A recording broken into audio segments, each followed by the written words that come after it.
Bonjour à tous, Boker Tov les Koulam, infiniment heureux de vous retrouver pour partager avec vous le Chitat du jour. Aujourd'hui nous sommes le vendredi, le Yom Shishi, Erev Shabbat Kodesh de la Parashat Tetzav, Shabbat Agadol, le 9, Tet Nissan 5786. Aujourd'hui nous étudions pour la guérison totale et complète de Chaim Avraham ben Chassiba Shirley, qu'Akadosh Baruch Hu lui envoie une refoua shelema bekarov mamash très rapidement. Également pour la révélation du Mashiach. Amen ve amen, tout de suite, maintenant, mamash.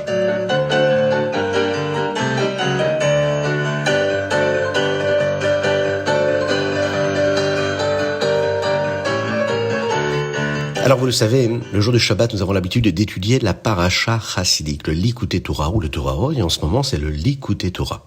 C'est une directive du Rabbi d'enseigner une partie de ce discours-là du Rabbi Shlomo Zalman, et même aux enfants n'ayant pas encore atteint l'âge de la bar ou de la bat mitzvah. Nous étudions aujourd'hui un enseignement tiré du texte de cette semaine. Dans de nombreux discours des Mahamarim de la Parashat Tetzav, le Rabbi Shlomo Zalman explique les nevuot, les prophéties et les concepts qui sont relatifs à Mashiach Tzidkenu, mais aussi à l'ère future, ce que nous appelons l'Ehatid Lavo selon la Chassidut. Et dans le Likutei Torah de cette semaine, on trouve également de nombreux enseignements sur la fête de Pessah. Voici l'une des explications du Admor HaZaken sur la Parashat Tetzav. Dans la Gemara Sota, on trouve une liste de signes indiquant que la venue de Mashiach est imminente. Et l'un de ces signes est qu'avant l'arrivée de Mashiach, l'insolence sera omniprésente. Chutzpah Isge. Les jeunes gens embarrasseront les anciens et feront blanchir leur visage. C'est dit comme ça dans les textes. Neharim penez ekenim yalbinu. Ça semble être une description terrible des temps qui précèdent Mashiach, et pourtant, le Admor HaZaken l'interprète d'une manière différente, démontrant qu'il s'agit en réalité d'un excellent présage. C'est une bonne nouvelle.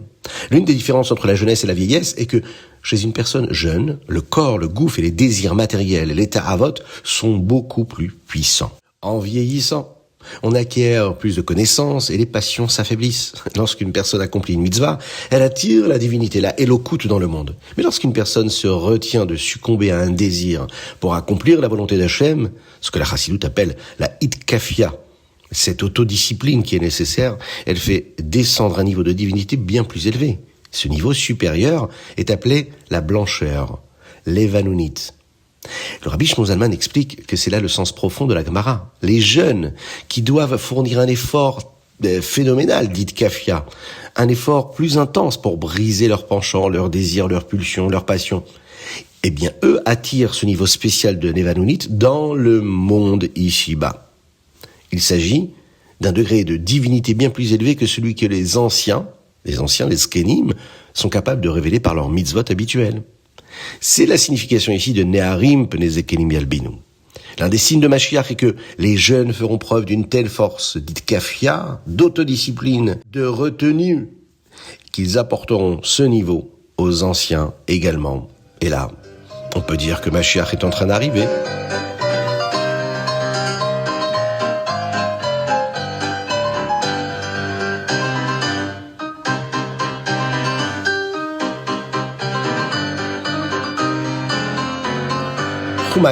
Dans le Chumash de jour, nous étudions un autre sacrifice qui est apporté durant les 7 jours de préparation, le bélier pour le sacrifice spécial des Milouim.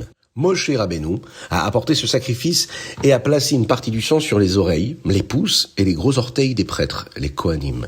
Moshe a ensuite demandé aux Kohanim d'agiter certaines parties du sacrifice avec les matzot avant de les brûler sur le misbéach.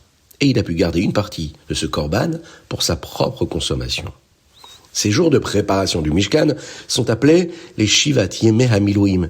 Le terme Milouim signifie également le mot malé, remplir. La Chassidut explique que durant ces jours, la Shrina est descendue pour combler chaque vide et chaque manque qui existait auparavant dans le monde. Depuis l'époque de la faute du Etz Hadat, l'arbre de la connaissance, c'était un avant-goût de la manière dont Akadosh Baruch Hu comblera toutes nos carences dues à la souffrance de la galoute de l'exil lors de la venue de Mashiach.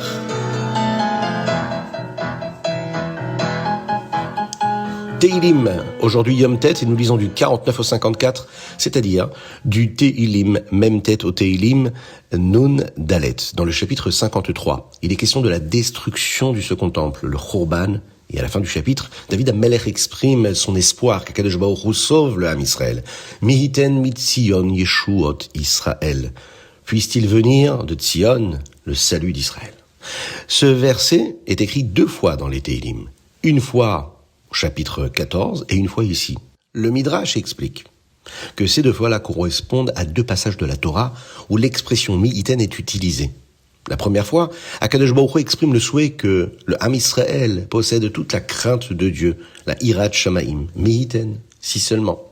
Et puis la deuxième fois, c'est Moshe Rabbeinu qui souhaite que tout le Ham Israël devienne des Nevi'im. Le Midrash conclut que ces 2 souhaits se réaliseront à la venue de Mashiach. Tous les Juifs seront des prophètes, et nous atteindrons tous le niveau le plus élevé de la crainte du ciel, de la Hirat Shamaim.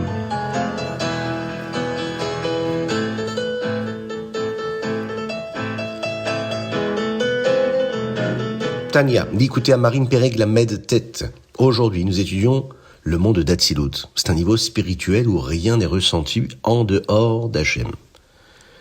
On peut le voir quand on brûle quelque chose. Par exemple, dans quelques jours, nous allons brûler le Hametz. On peut imaginer tenir quelques secondes, quelques minutes devant le feu dont les grandes flammes consument tout. On peut imaginer maintenant prendre une petite allumette enflammée et la jeter à l'intérieur de ce feu. Qu'advient-il de la petite flamme de notre allumette ? Elle fait désormais partie intégrante du grand brasier. De la même manière, lorsqu'une âme se trouve dans le monde d'Atsilut, elle se fond dans le grand feu d'Akadosh Baruch Hu. Les tzadikim, les grands justes, eux ressentent Dieu, de telle sorte que rien d'autre n'existe à leurs yeux. Les neshamot plus modestes peuvent ressentir Hachem en utilisant leur intellect pour penser, réfléchir, méditer, analyser la grandeur de Dieu, même si elles ne le perçoivent pas avec la même intensité que les grands tzadikim. Et c'est pourquoi le monde d'Atsilut est le niveau où résident les neshamot des tzadikim qui vivent sans ressentir d'autre existence que celle d'Hachem. Comme les sages disent au sujet des Havot, tout au long de leur vie, il n'y eut pas une seule seconde, même durant leur sommeil, où une autre réalité existait pour eux en dehors de Dieu et de sa volonté. Pour le reste d'entre nous, ce sentiment n'est pas permanent, mais lors de moments privilégiés, comme par exemple le Shemona Esrei. Pendant la Hamida, même les âmes ordinaires peuvent ressentir que rien n'existe en dehors d'Akadosh Baruch Hu.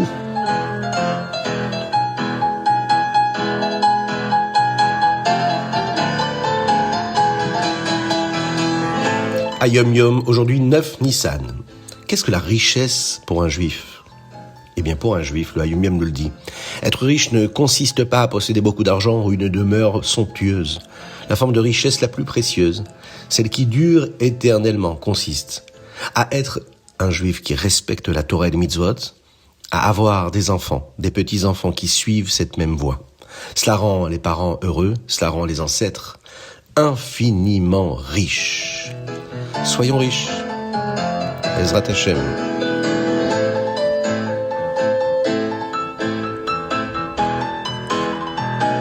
Rambam Ilchot Chametz ou Matzah. Et oui, c'est un sujet d'actualité puisque nous sommes dans les lois qui concernent le Yom Tov. Et aujourd'hui, nous étudions 2 chapitres sur les lois de Chol HaMoed. Puis nous allons étudier les lois qui concernent le Chametz et la Matzah. Perek Zaïd. Il est interdit d'accomplir un travail, une melacha, durant Chol HaMoed. Le terme Mikra Kodesh indique que ces jours sont saints. Au Beth Amikdash, les corbanotes de la fête étaient également apportés durant ces jours. Cependant, certaines tâches sont autorisées. S'il y a un risque de perte financière importante, si la tâche est très simple, s'il est nécessaire pour la fête ou pour les besoins de la collectivité, c'est-à-dire les tzorchei rabim, on ne doit pas volontairement également repousser un travail à Chol HaMoed si on pouvait le faire avant. Il est également interdit de faire la lessive ou de se couper les cheveux afin d'encourager chacun à se préparer avant la fête pour être présentable à Yom Tov. Pérécret, ici on nous donne des détails sur les travaux permis ou interdits. On y apprend par exemple l'interdiction de travailler le jour d'Erev Yom Tov, l'après-midi, à partir de Chatzot. Cette règle est encore plus stricte pour Erev Pessar, car c'était le moment où l'on apportait les sacrifices au Beth Amikdash. Et nous passons au premier chapitre qui concerne les lois du Chametz et de la Matzah, Perek Aleph, l'interdiction du Hametz, même la plus infime particule est interdite pendant Pessah. Cette interdiction débute à la mi-journée d'Erev Pessah. Et c'est pour cette raison qu'il faut nettoyer la maison et surtout vendre le Hametz. Et ce souci que chaque juif puisse le faire afin de se délester de toute possession de Hametz pendant la fête de Pessah.